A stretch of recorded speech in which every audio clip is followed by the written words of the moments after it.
Look at all these new parts lined up here for Project Mockingbird sitting on the shop floor ready for installation. We're going to assemble a subframe, get the engine transmission put on that thing, then we'll bring the body down and attach those things back together to have more of a complete car. Well, actually, if you hang on here just a second, most of the stuff you see on the floor are the original parts that were on this car when we brought it into the garage, some of them including that starters from 1969 and the steering gearbox. But boy, you sure do look a whole lot better, right? Or a whole lot more gooder, as I would like to say. And the reason being is, well, a combination of those three cans, maybe only two of them, and a sandblaster, you can make all your original components look just this nice. That's what I'm going to show you on this go around on this video. And things you'll want to get these things done: a nice siphon speed or media blast cabinet, some nice heavy duty gloves in case you got to hold the parts, a face shield or face mask to keep sand out of your eyes, and a good enough compressor to keep up running about 90 psi pressure seems to work really good with this media here. And of course, a couple bags of media wouldn't hurt. Well, as you can tell, we got the car flipped up on its side. It's another advantage having a car flipper versus a rotisserie. I gain floor space, especially working in a small area like a 2-car garage. That's where we make the best of our space. So I guess another check mark for a plus for that thing. Plus, as you can tell, the underside looks really nice. I was able to get that painted. That's that 60% gloss black that I purchased online. I'll show you a picture of it right here. If you'd like to purchase that, I got it from, I think it was Amazon, but love the stuff. Dry is nice, pretty durable finish. Now, I don't say it's necessarily scratch resistant, but I would say very durable, a little better than just rattle can paint. Now, I'm not knocking rattle can paint. I love that stuff. It has a purpose. It serves a need, and that's what I use for most of my small pieces that I'm going to be showing you here today. And I'll show you the technique to get them clean and the results when they're done. And you can decide whether you want to follow this technique, manipulate it, process it, change it, mix it up, make it your own. That's kind of the goal. Inspire you to come up with a new way or follow our way to rebuilding your car and making it happen. That's what we do here. So let me show you some of the finishes, and I'll show you how we get there and the product that I use. That way, in case you want to duplicate it at home in your garage. All right, let's dig into it. Check this distributor right here. Now, this is the original 1969 distributor that came on this car. There's our part number. There's our day code. I tape off the bottom portion of it here, sandblast the entire thing, taped off the points inside, and then I went ahead and blasted the vacuum advance on it. The vacuum advance has the original looking finish on it, but that has not been taken off and replated. Actually, what I do with there, once I sandblast the steel parts, use our self-etch primer, keep it all in the family Rust-Oleum stuff. And then what I use then is, I'll show you the can here, the bright chrome coat. There's your part number. And if you put a light coat of this on, not too much, you'll get the right finish on it. Same as the same coating I put on this, distributor hold down, our transmission shift linkage and cable bracket, our coil support bracket here for the engine. And then I did the bolts for the control arms just because, but these bolts are the actual plating. That's for the calipers. As you can tell, now this one looks a little funny because there's some pitting in the bolt. It really resembles the right finish. That's what I do with that. Now, the rest of the parts that you see black, I use the Rust-Oleum satin black here. Same thing. Here's your part number if you want to know. Sandblast it all, and then hit it with a self-etching primer, then a coat of black. The pulleys, I did those with a flat black. I think I'm going to redo those. I like that better. That comes out matching the underside of the car a lot better. I want to kind of keep it all the same. So I think I hit the paint before that actually dried the primer, so it kind of dulled out the finish. So that would be very close to correct. Now, I don't get everything's 100% right. If you call me out on that power steering gearbox, should be bare cast iron. Well, you can tell I painted it because I don't like rust. Now, you could probably find a gray paint that resembles cast iron. Do the same thing, paint it, sandblast it and paint it, but that was just what I did because I just think it looks better than rust and looks clean. Same as this center link. It's really not supposed to be painted black. That would have been like, I think, forged steel or whatever. So it would be a bare looking thing. Now, the control arms, I like to knock out the ball joints, control arm bushings, sandblast them, paint them, and then reassemble them. And that takes a little bit of time and finesse, but I like the contrast or the look, a little bit of detail, a little more effort put into just painting it all black and calling it good. Not that that's bad, but this is just my style. But I've also learned recently you can buy these things. They're about 80, 90 bucks a piece now. I think on the next build, I might buy a set of those reproduction control arms, and I'll give you kind of a review. Love them, hate them, or indifferent. If you decide to use them, you can. Subframe, where we had that sandblasted and painted. This is the wrong cross member. Need to change it out. The right one is back there. We're going to go Turbo 400. But like I said, we're going to get into it. That's the paints that I use, but I'm going to show you a couple pieces, get them sandblasted, and go from there. And then check out the special coating here on our rotors. Not quite the right color. Well, that's a different story for a different day. And then what I have is boxes of parts over here. Keep grabbing a box, dumping it out, and sorting it, and determine what parts I want to refurb. I'm not really good at tagging and bagging because I kind of like this game right here, sorting parts out and going through them. Like, I can dig through it and kind of identify things. Those are intake bolts. This is an engine mount bolt. This is your breather. It goes up to the air cleaner from the valve cover, water pump separator, water pump passage tube that goes in the timing cover, center console bracket, and so on. I'm going to need this idler arm because the kit that you get is the wrong one. 1969, I showed you that Centerlink for VA cars, 1 year only Firebird, kind of an oddity, and has some special steering pieces. This is one of them. This one's still very tight and good. The only thing I've done so far is just pressure wash it, kind of wash it off, got the sludge off it. Now, the rust on it and some of the remaining dirt I don't like. I'll tape off this area here to keep any grit out of it so it stays nice and tight, because I can't get this thing to budge. It's solid. But I'm going to clean it up, prime it, and paint it to keep it looking good for several more years is kind of the goal. So I think the next thing is we'll grab a few items here and go do some media blasting. Well, let's start right here. This is the blasting material that I use. You pick it up from your local Menards, 50-pound bag, about $8 or $9. And it says right here, this stuff is bad for like everything in the world, so use what you want with that information. But I like to blast things here outside just because it seems to be a little easier to clean up, keeps the dust down, and I'm not breathing as much of that stuff in. And the cool part is I keep building up the sand here on the side of my yard. I have my own beach. I don't have to go to Florida or Hawaii anymore. I can hang out here in the sand.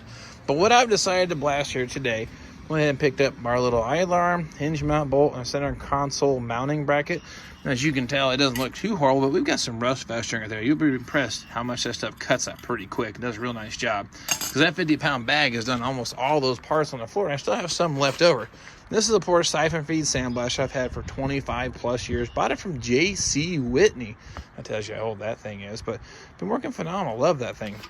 It may blast on this intake some too. It's a 1969, looks like intake, so it'd be a good setup here for our Project Mockingbird TransAm clone. So we can get the air hose hooked up, show you how this works. All right, well, let's start right here with this bad boy. Check out that rust on that thing. Pull the trigger.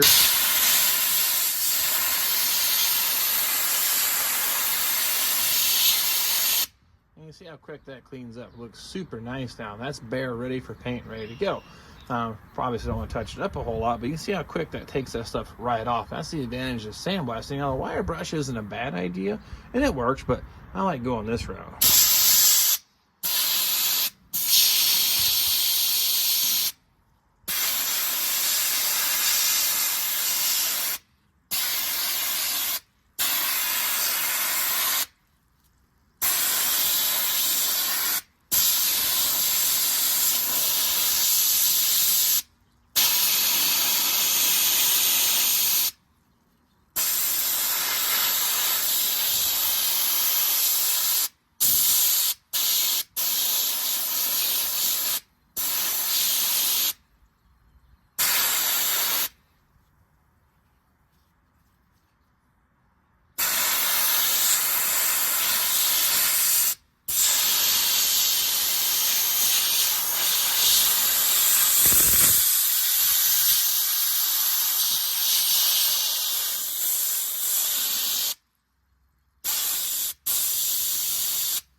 There you go, ready for some painting on that bad guy. It looks really super nice.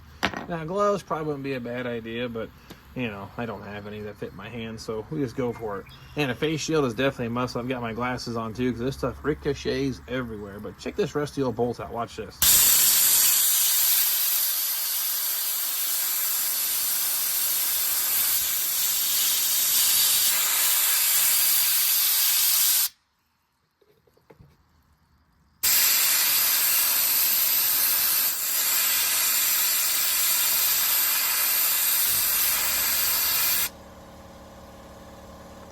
Now, I want you to see this rust here. I'll keep it up close so you can see how fast that cleans that right off.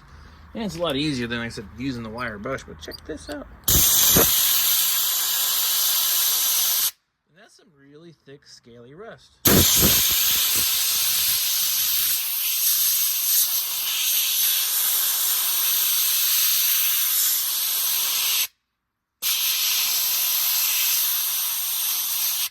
you get the idea. You're not blasting the whole thing clean, but that's why I like this. That'll then permanently remove that rust. Well, let's call it permanent, but really a great way to get that thing prepped for painting. But now that rust is out of there, hit that self-etch primer, put another coat of black on this thing. It'll look fantastic and be durable and look really clean when it's all said and done. In case the next guy takes this thing apart 50 years from now, we don't have to work so hard. It'll be really sealed up and looking nice. Now, I just decided there's one more piece I want to clean up, because these are going to get painted black, most likely. I wanted something we could paint that silver color. You can see how much it looks really nice. This is our breather tube. I don't know if we're going to use it for this car, but I think it's worth doing a demonstration on.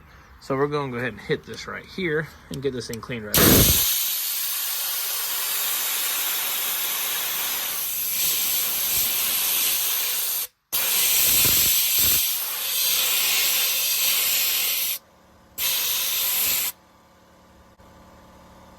Okay, all of our pieces here ready to put in epoxy, oh my gosh, self-etching primer on Rattle Can version 2.0 today, I keep forgetting. Then we'll hit those with our proper colors. We're gonna do this black, black, black, and we'll do our Kentucky chrome, ooh, can I say that? Chrome paint on this here, make it look, get chrome, get you home kind of stuff. And I'll tell you, it actually looks pretty good and relatively durable. I'm gonna go ahead and blast this intake too, because I'm gonna need that for the engine.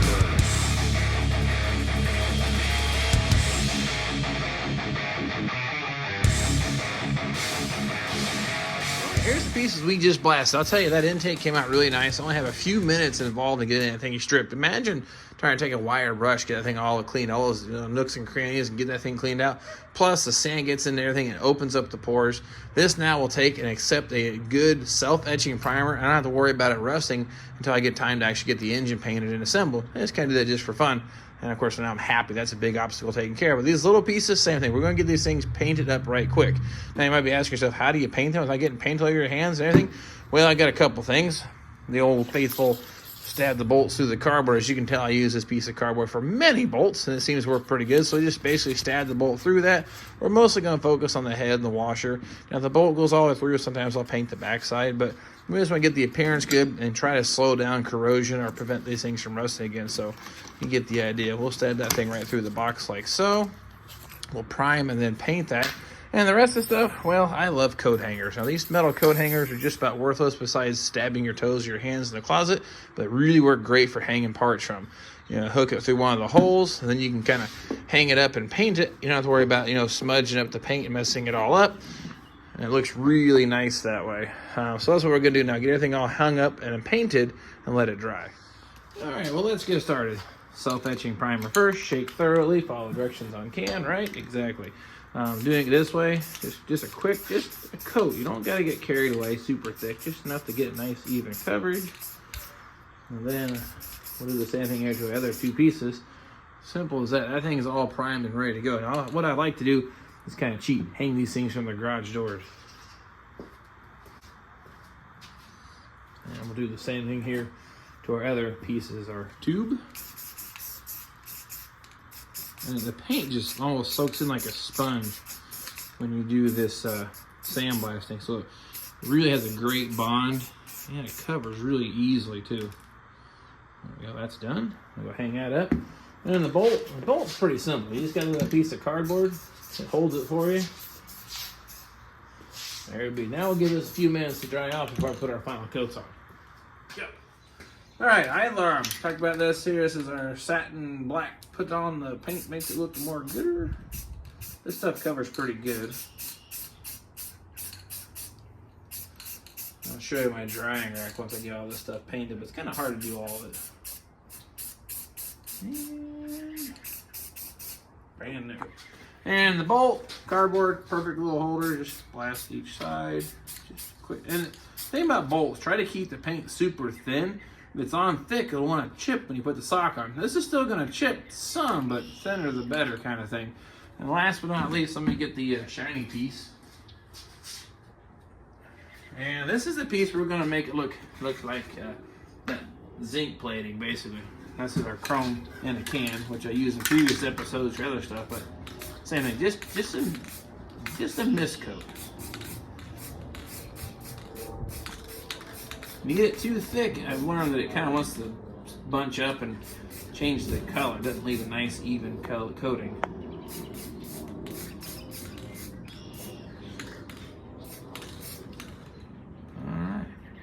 Well, that should do it. And then, of course, my favorite drying rack is right here on the garage door. I've had stuff lining both sides of these doors all in there. They seem to hold a decent amount of weight. I don't think I'd hang an engine block from that, but I did hang a subframe from this once, but we won't talk about that. So anyway, you see how all this comes together, working on all these pieces. Now imagine you can do every single little piece of the car. I'll dig through these bolts through the same procedure, but you get the idea. You can pick your color, pick your flavor. Sandblast at first works great. So then hit it with the self-etching primer and pick your color of choice. Heck, you can even paint all this stuff red if you really wanted to, but that's how we get it done here. Wanted to share that with you, and I'll keep on working on this stuff behind the scenes, and then we'll work on getting this subframe all put together with all of our nicely detailed parts. And the goal is obviously not to chip this stuff up, make it look nice, and keep on working towards our goal of then putting the engine and transmission. Now I've got the engine here. We're going to finish assembling it, and I'm going to rebuild my first Turbo 400 transmission. Yay, that may be epic fail, but I guess we're going to find out. All right, so what's our finished product look like, you might be asking yourself? Remember our little breather tube here? That thing looked like garbage. Now it has a very correct looking, like you say, zinc plating on that, but only pennies on the dollar by the time you figure it out for paint and sandblasting, and time goes pretty quick. Alarm, look at this thing. It looks super nice, and that paint is going to be really durable. It's actually relatively chip resistant too, because it's super thin. And when we sandblast, that metal really opens up and kind of absorbs that paint like a sponge. That's going to last forever. And like I said, you don't have to pick black. Could have went with cast and look more original. But we're building a fun car here. And then some people put cars together. Dave didn't bother painting these. That's fine. Took your spindles apart. Got these cleaned up and painted, part of the works. And a little center console bracket. Remember how pitted this thing was? Check it out. I'm going to try to get the light just right here. And you can maybe make out. No, you can't. Camera there. Oh, there we go. Check that out. See all the pits? Now that shows where the rust was festering at. Now that's not going to rust back through because we got that all sandblasted out. Now this is something you want in the body work, you can fill it in, but this looks 10,000 times better. A lot better than the rust. So that's looking really sharp. And the other thing you can do, and I'm good at, is these little brackets that holds the fuel lines. They come out really nice and look really super shiny. And the original ones have all the original stampings on them. So these will save you a couple bucks. Just sandblast those and paint them while you're at it. So hopefully these tips help you out. Some behind the scenes things that has to happen, cleaning up all these parts and making them where you can reuse them and look really nice and accessible. And it's a relatively durable finish. And of course, plus the best thing is you can do it at home with a little bit of sand. So it's a blast, right? And nonetheless, hope you found these tips helpful. Keep working on the Mockingbird. We're going to work on putting that engine together, transmission together, subframe together, underbody detailing, and then hooking these things up, firing that engine up for the first time. And of course, I'll definitely be grabbing the camera, and I hope to see you guys then.